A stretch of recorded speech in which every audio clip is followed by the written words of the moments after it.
How do I reconcile a loving God with all the pain and suffering in the world?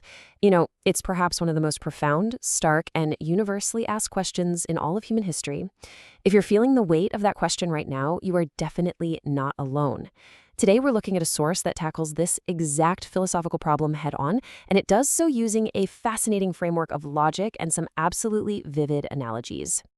Welcome to The Explainer. I am so glad you're here with us today.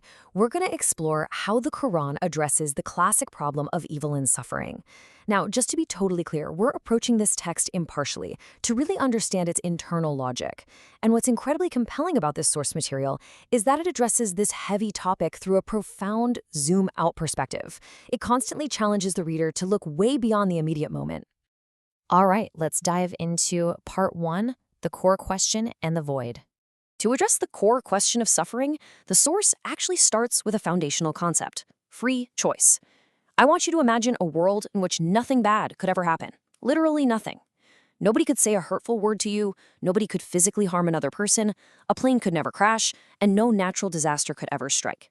At first glance, that sounds like an absolute utopia, right? A wonderful world. But the source points out a massive philosophical void in that scenario. A world completely without the possibility of harm is inherently a world where our actions have no meaningful consequences. If you completely remove the possibility of doing bad, you essentially hollow out the meaning of doing good. And this brings us to a really foundational idea in the text. The Quran explicitly states in chapter 67 that life is deliberately designed as a test. He who created death and life to test you as to which of you is best indeed. The text argues that a meaningful test absolutely requires the freedom of choice. It requires the freedom to be grateful or ungrateful, to believe or disbelieve. And that level of profound freedom inevitably carries profound consequences. Moving right along to part 2, the knife and free will. Shifting from abstract concepts down to our daily human choices, the source brilliantly illustrates the separation between creation and action. Think about a simple knife. The exact same object can be used to chop vegetables, prepare a meal, and lovingly feed a family. Or it can be used as a weapon to stab and cause terrible harm. The source uses this logic to point out that, hey, we don't blame the manufacturer of the knife when someone misuses it, right? The object simply provides the capacity to act. The user, not the manufacturer, bears the complete moral responsibility for the choice they make. Applying that exact same logic, the Quran repeatedly distinguishes between God creating a world equipped with freedom and humans actively choosing to misuse that freedom. It notes that corruption appears because of what people's hands have earned. From the Quranic perspective, if God were to step in and remove every single possibility of humans hurting one another, it would entirely destroy the very freedom that makes moral responsibility possible in the first place. Which brings us to part 3, the boat and hidden wisdom. Now, you might be wondering, human free will doesn't explain everything, right? What about things like illnesses, accidents, or natural disasters? Well, the text doesn't shy away from these harsh realities. Looking at the parameters of the test outlined in chapter 2, we see a pretty stark list: fear, hunger, loss of wealth, lives, and fruits. The source text doesn't sugarcoat this. It doesn't pretend that terrible things aren't terrible or that suffering is somehow secretly pleasant. Rather, the core argument introduced here is that our human knowledge is simply incomplete. We cannot always see the overarching purpose or the downstream consequences of an event while we are right in the middle of experiencing it. To illustrate this, the Quran provides a fascinating narrative involving Moses. Step 1. Moses is traveling with a highly knowledgeable servant, and he watches this servant intentionally damage a boat belonging to some poor, hardworking people. Step 2. Moses naturally objects. To his eyes, this is a completely unjust act of pointless harm against innocent people. But then we hit step 3. The servant later reveals that there was a hidden tyrant king up ahead who was violently seizing every functional boat. By temporarily damaging the poor worker's boat, the servant actually made it undesirable to the king, completely saving their livelihood. Here is the direct verse revealing that hidden wisdom. So what looked like isolated, pointless harm to Moses actually had a protective, deeply calculated reason that he couldn't initially see from his limited vantage point. The absolute crucial takeaway here is that we must be incredibly careful about drawing absolute conclusions when we lack the full picture. We literally cannot judge the entire story from the few pages we can see. The source argues that our perspective on natural suffering is a lot like Moses looking at that damaged boat. We're seeing the pain, but we are completely blind to the broader cosmic architecture surrounding it. Okay, let's head into part 4, the bread and delayed justice. Now, let's zoom out even further to address a massive roadblock for a lot of people: the perceived unfairness when terrible people seemingly get away with causing suffering in this world without facing any consequences. The source tackles this by pointing out a major assumption. If we are asking why God allows unfairness, we are inherently assuming God exists. And if God exists, the text argues, we cannot judge his justice based solely on this short mortal life. Why? Because this life is not the complete story.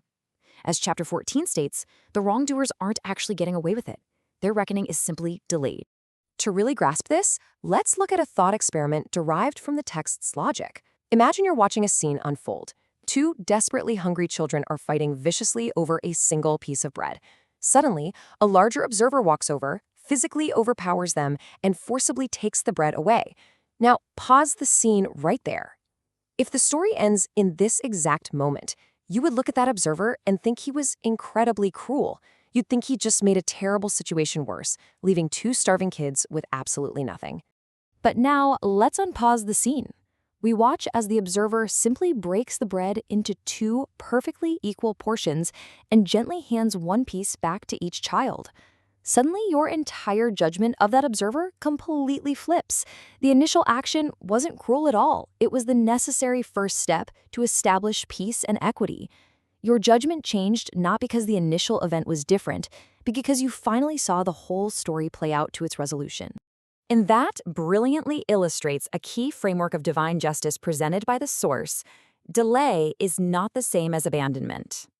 Just because justice hasn't been served at the exact moment we paused the scene, doesn't mean justice has been abandoned entirely. The Quran repeatedly promises a final, perfect recompense, as we see here in chapter 21.